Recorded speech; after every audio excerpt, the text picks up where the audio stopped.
Jai Sri Krishna. And today, let us speak about Makar Sankranti. A very happy Uttarayan or Makar Sankranti to you. And let me explain to you a little bit about what Makar Sankranti is represents. All right. The sun enters the Makar Rasi, that is the zodiac sign of Capricorn. The northward revolution of the sun begins. Now, like white is considered more auspicious than black, light is considered more auspicious than darkness, north is also considered more auspicious than the south. Most of the land mass is in the north, so festivities take place. Heaven is considered to be northwards.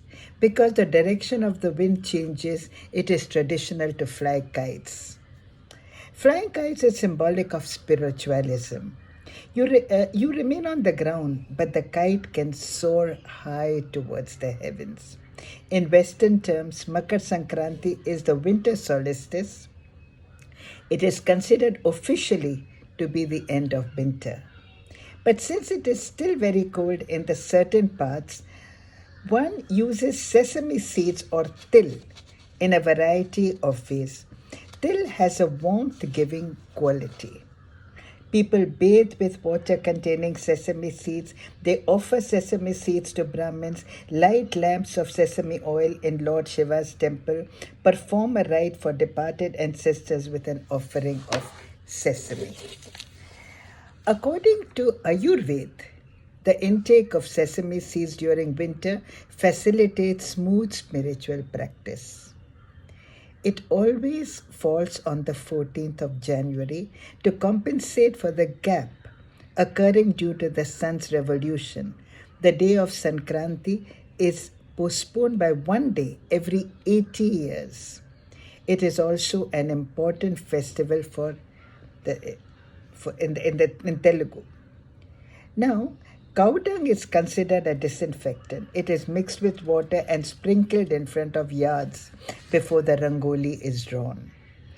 Pujas are performed and devotees are given pongal, cooked sweet rice. Farmers cook ponga in the open as thanksgiving to the land which helped them reap a good crop. We Sindhis eat bhorindas and celebrate Happy Uttaran. Uttar means north, and Uttaran signifies the beginning of, as I said, the northward revolution of the sun. Now, it is considered an auspicious time. Bhishma, the hero of the Mahabharata, had the boon that he could choose the time of his death. Even though he lay on a bed of arrows, he chose to die after Uttaran. In Sindhi, they say, Uttaran Utryo, Siaro Kutryo. That means that winter is over once Uttaran comes. Now, most auspicious undertakings are performed after the Uttarayan period. This period is called Devayan and it is considered the day of the celestial beings. It is believed that the south is the abode of Yama, the lord of death. This is the reason why people are urged to sleep facing the north. The celestial beings are known as Devtas in Hindu parlance. On Makar Sankranti, Lord Vishnu defeated the Asuras, the evil ones, and buried their heads under a mountain. One could interpret the above incident as the advent of righteous living. Lakhs of people take a dip in places like Ganga Sagar and Prayag on Makar Sankranti day. They pray to the sun. Makar Sankranti is the day when the sun god begins its entry into the northern hemisphere. Now, a very interesting story from the Puranas states that on Makar Sankranti, the sun visits the house of his son Shani, who is the lord of Makar Rashi, for a month-long visit. Interesting, just listen.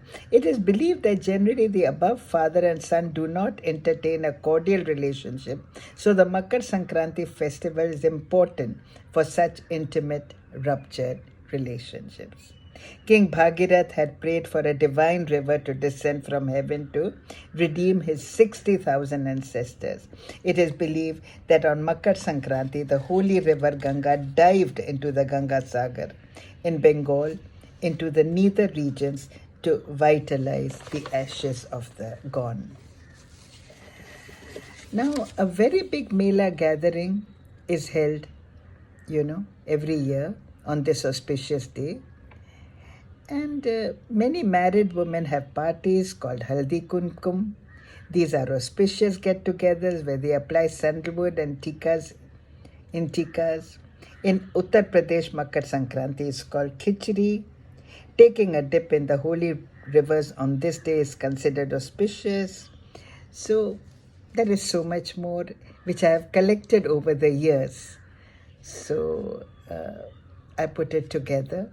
And my whole idea is you may not remember all these points, but at least remember that everything that our scriptures say have got sometimes a scientific meaning and have got a much deeper spiritual meaning than is obvious on the surface. So have a happy Makar Sankranti. Fly kites, remembering the symbolism behind it. Stay grounded, but let your soul soar to the skies.